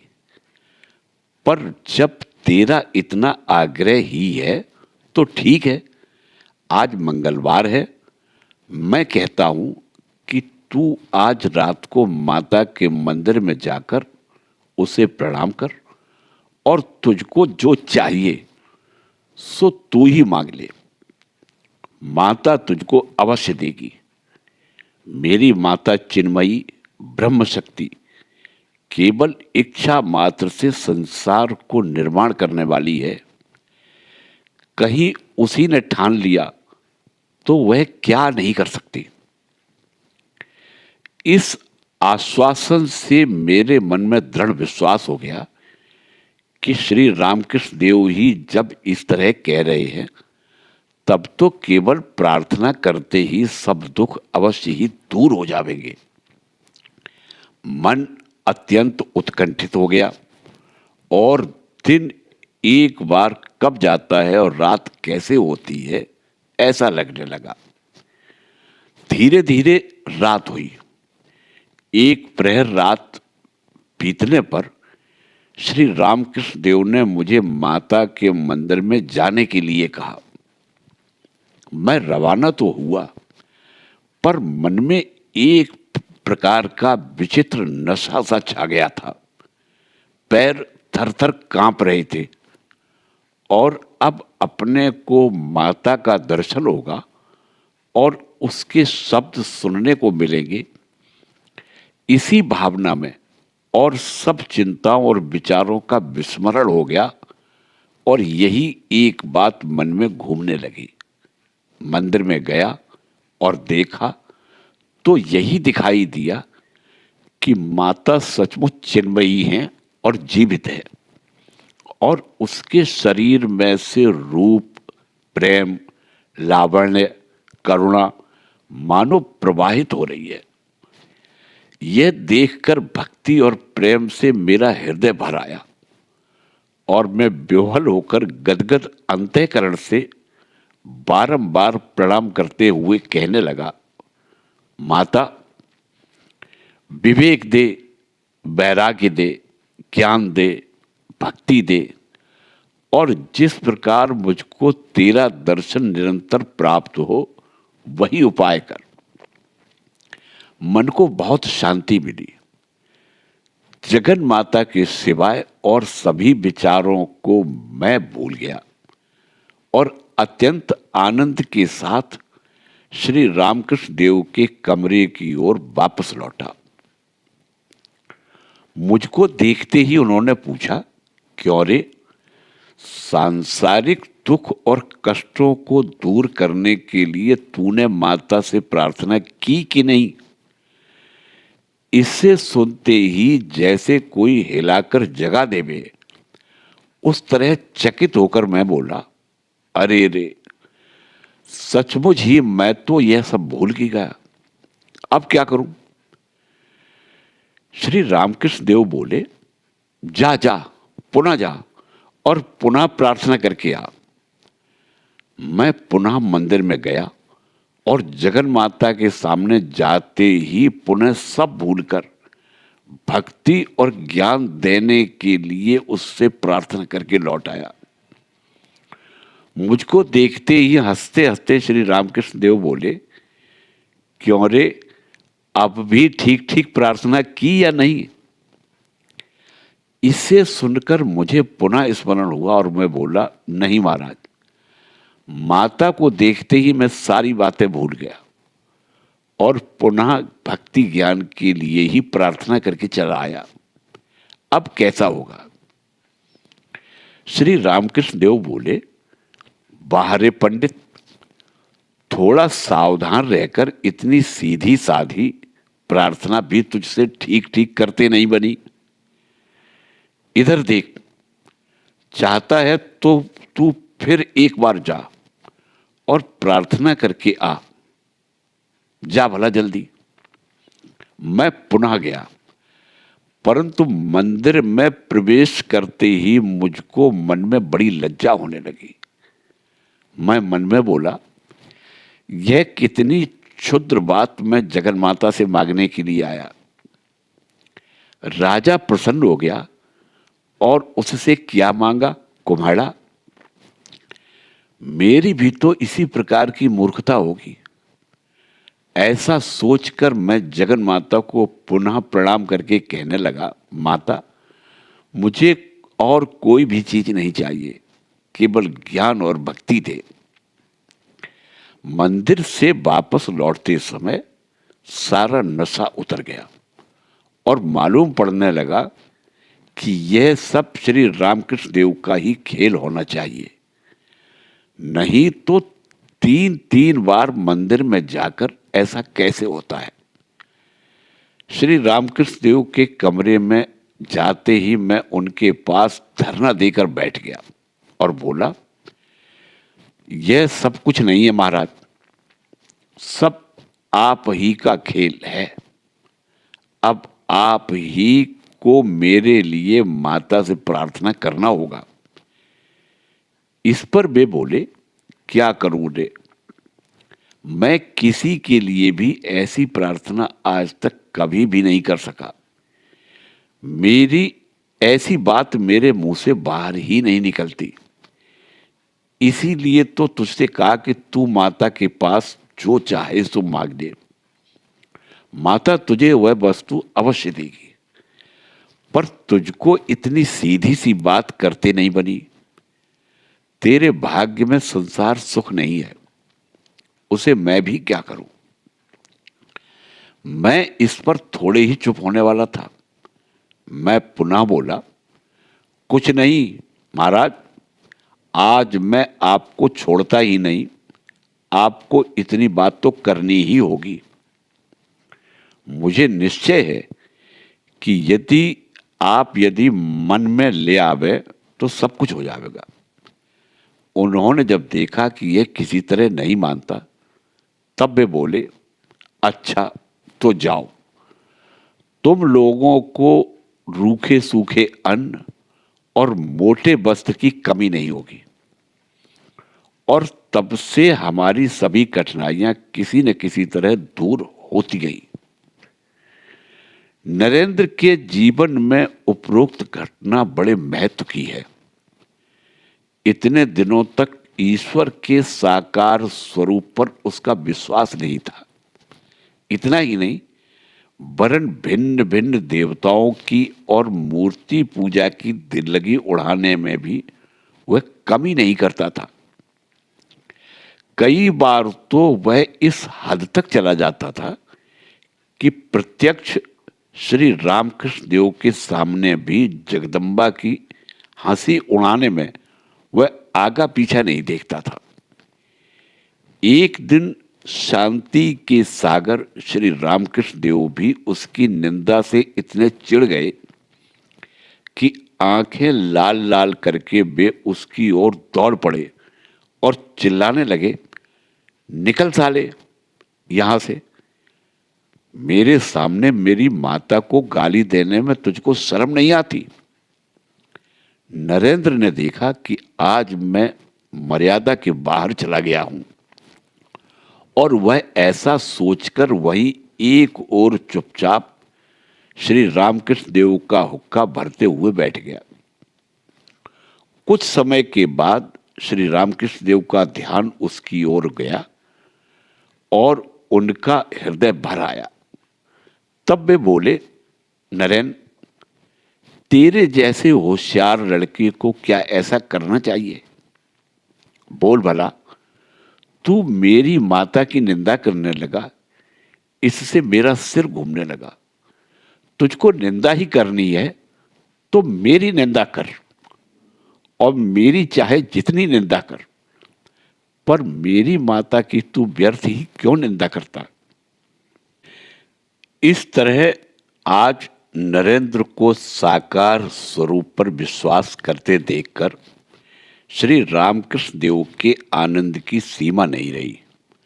हर किसी से नरेंद्र जगन माता को मानने लगा कहकर वे अपना आनंद प्रकट करने लगे। तारापद घोष एक दिन दक्षिणेश्वर गए हुए थे।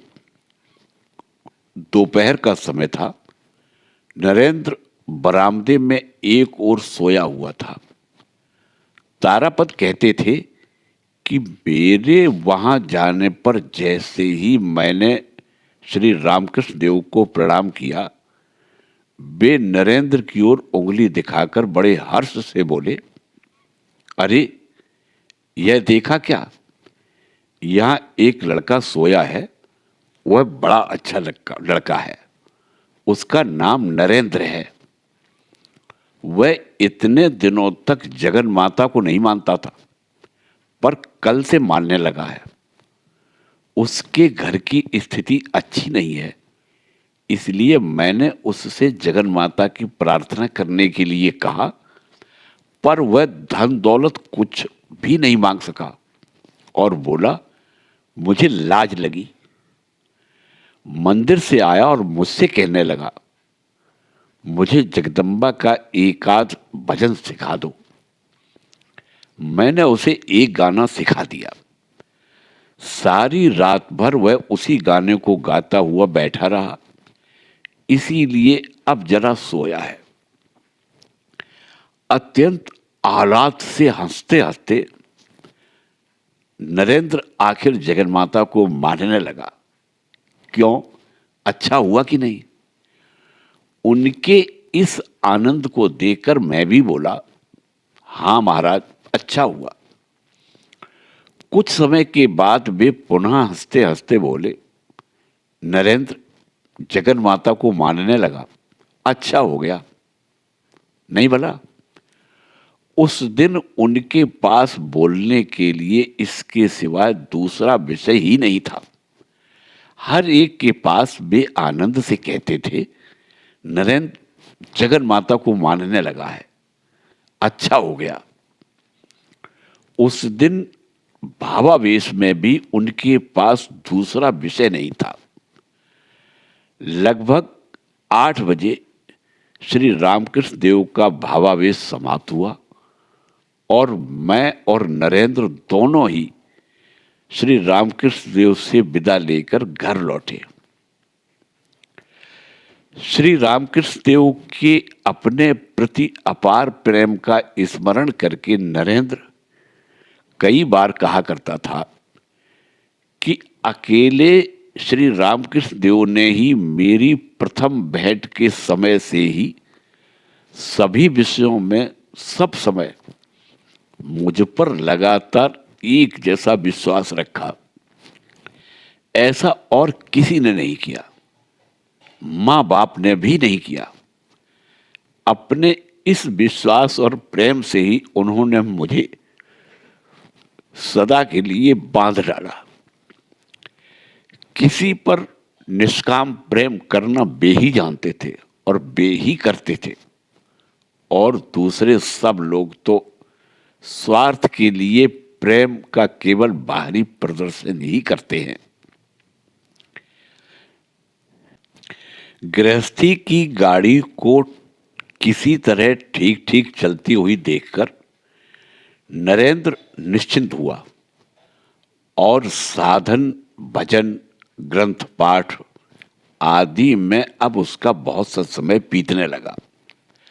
समय मिलते ही वह श्री रामकृष्ण देव का दर्शन कर आता था और साधन मार्ग की अपनी कठिनाइयां उन्हें बता दिया करता था। श्री रामकृष्ण देव भी कब क्या करना चाहिए, कैसे करना चाहिए आदि के संबंध में उसे बड़े प्रेम से उपदेश करते थे और साधन, भजन आदि बढ़ाने के लिए उसे उत्तेजना देते थे और धीरज भी देते थे।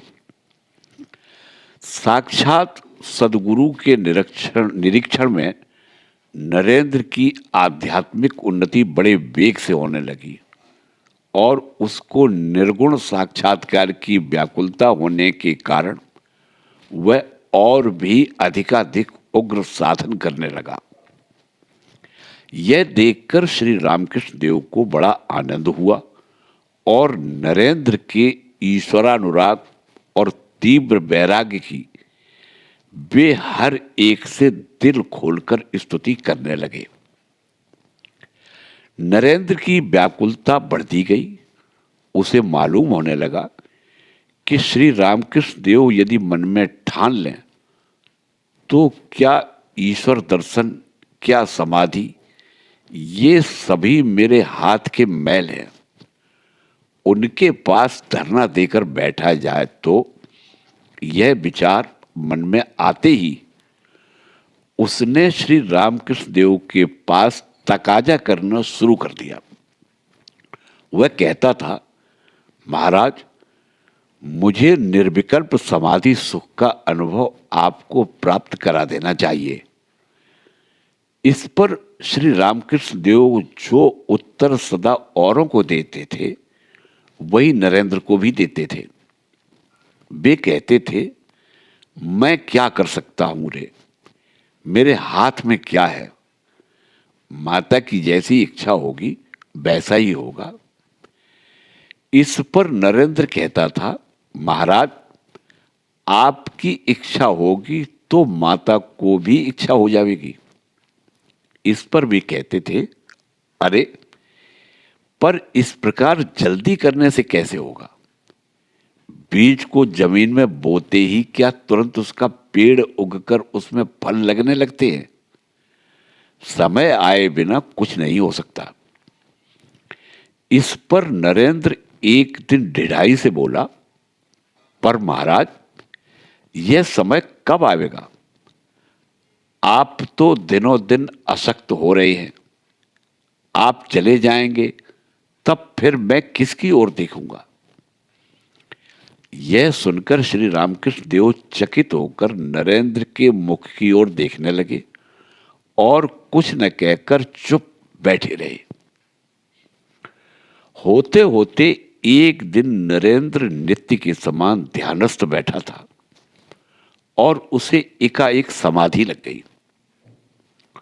उसके पास उसके और गुरु बंधु भी ध्यान कर रहे थे। उन लोगों का ध्यान समाप्त हुआ और वे देखते क्या है, नरेंद्र बिल्कुल स्थिर बैठा हुआ है। उसकी दृष्टि नासाग्र में जमी हुई है, श्वासोच्छ्वास बंद है और शरीर में प्राण रहने के कोई भी चिन्ह नहीं दिख रहे हैं। यह कैसी अवस्था है?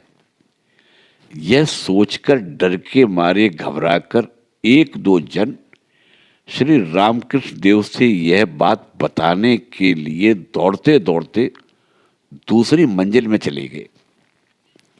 श्री रामकृष्ण देव अपने बिस्तर पर ही चुपचाप बैठे थे और उनकी मुख मुद्रा शांत और गंभीर मालूम पड़ती थी। उनका कहना सुनकर वे गंभीरता से बोले, रहने दो उसको वैसे ही कुछ समय तक।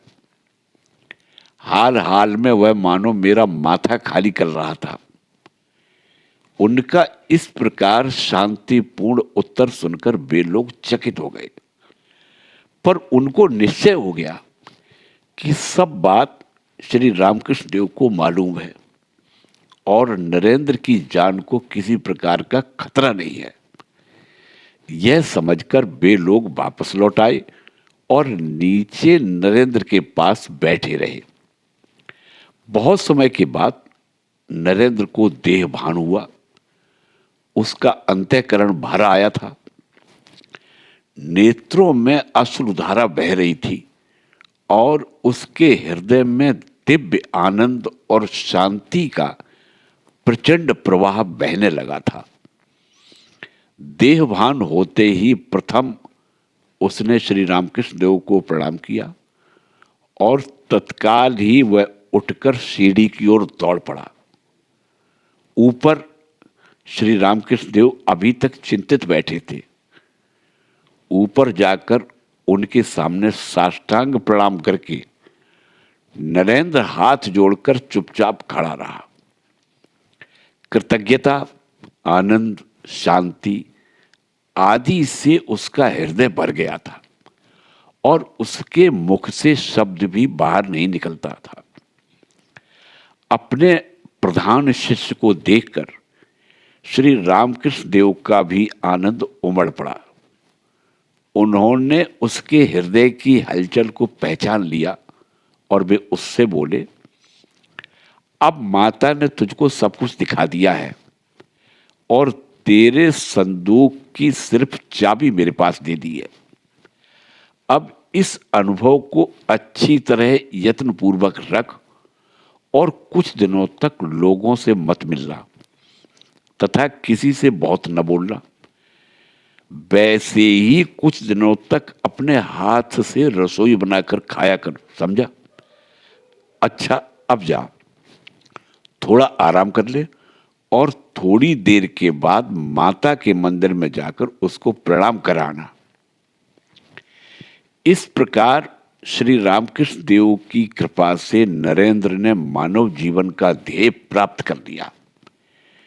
श्री रामकृष्ण देव का अपने भक्त समुदाय के प्रति कितने प्रेम और आत्मीयता का व्यवहार रहता था।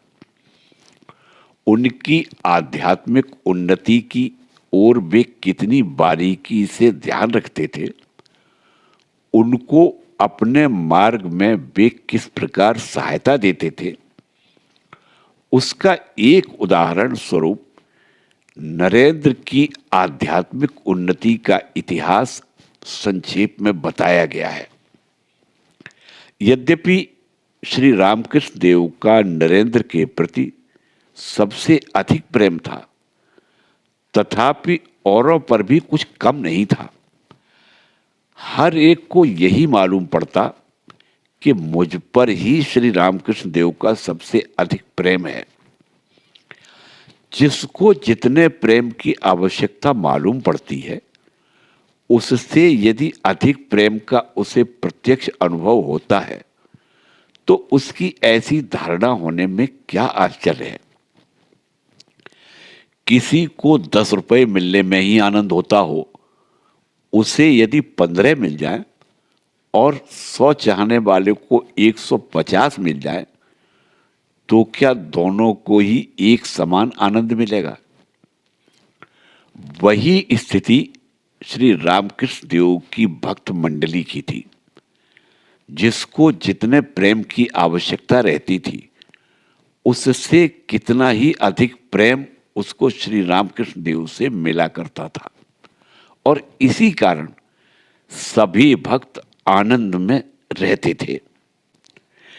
पीछे कह चुके हैं कि श्री रामकृष्ण देव के बहुत से भक्त लोग उनके पास सन 1881 के बाद आए और श्री रामकृष्ण देव के धर्म के पुनरुज्जीवित करने का बहुत सा कार्य इसी समय हुआ। सन 1881 से 1885 के अप्रैल तक अपने भक्तों के साथ अद्भुत लीला करके उन्होंने सारे कलकत्ता शहर को और उसके द्वारा सारे बंगाल प्रांत को हिला दिया और लोगों की धर्म संबंधी कल्पना में भारी क्रांति पैदा कर दी। सन 1885 में उनके गले में एक विचित्र रोग हो गया और उस समय से लगभग 1.5 वर्ष तक वे प्रायः रुग्ण शैया पर पड़े रहे।